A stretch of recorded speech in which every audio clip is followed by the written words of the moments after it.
بسم اللہ الرحمن الرحیم۔ عورت اگر محبت کر بھی لے تو بھی اقرار نہیں کرتی۔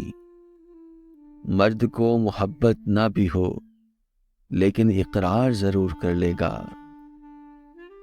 سب سمجھتے رہے عورت معشوق ہے، صرف شاہ لطیف کو معلوم تھا کہ عورت عاشق ہے۔ اس لیے شاہ لطیف نے لکھا، عورت عشق کی استاد ہے۔ عورت مرکز نگاہ بننا چاہتی ہے لیکن کھورے جانے پر اعتراض ہے اسے۔ عورت تب برباد ہونا شروع ہوتی ہے جب اس کے حسن کی تعریف ایک غیر مرد کر رہا ہوتا ہے۔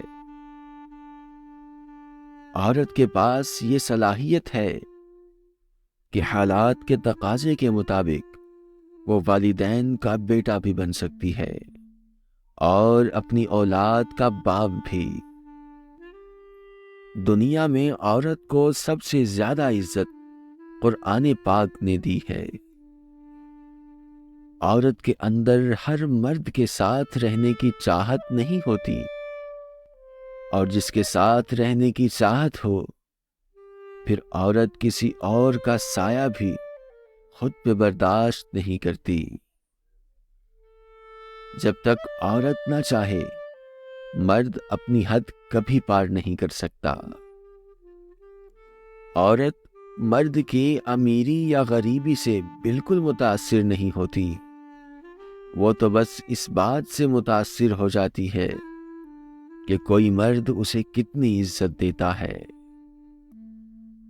ایک لڑکی جب رخصت ہو رہی ہوتی ہے تو وہ صرف اپنا گھر نہیں چھوڑ رہی ہوتی بلکہ گھر کے ساتھ اپنا بچپن، اپنے ناز نخرے، اپنی انا اور اپنا آپ بھی چھوڑ رہی ہوتی ہے۔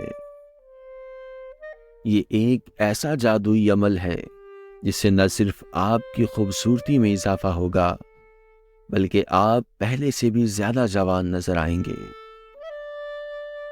عمل یہ ہے کہ ایک انڈے کی سفیدی لیں اور اس میں ایک لیمو کا رس شامل کر کے چہرے پر لگائیں۔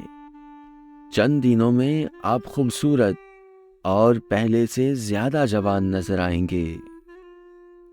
عورت وہ ہوتی ہے جسے دیکھ کر ماں، بہن، بیٹی جیسے پرتقدس اور پروقار احساسات خود بخود جنم لیتے ہیں، جن کی طرف اٹھنے والی نگاہوں میں عزت اور احترام ہوتا ہے، جن کی حیا شفق سورج کی کرنوں میں چمکتی ہے، جن کی معصومیت پھولوں میں نظر آتی ہے، جنہیں یہ کہنے کی ضرورت نہیں پڑتی کہ وہ عورت ہے، اس کی عزت کی جائے۔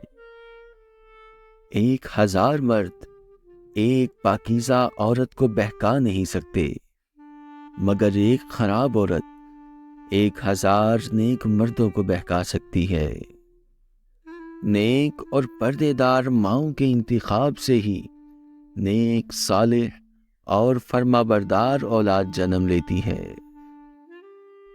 عورت کی ایک خوبی یہ ہے، وہ محبت انسان سے شروع کرتی ہے اور خدا پر ختم کر دیتی ہے۔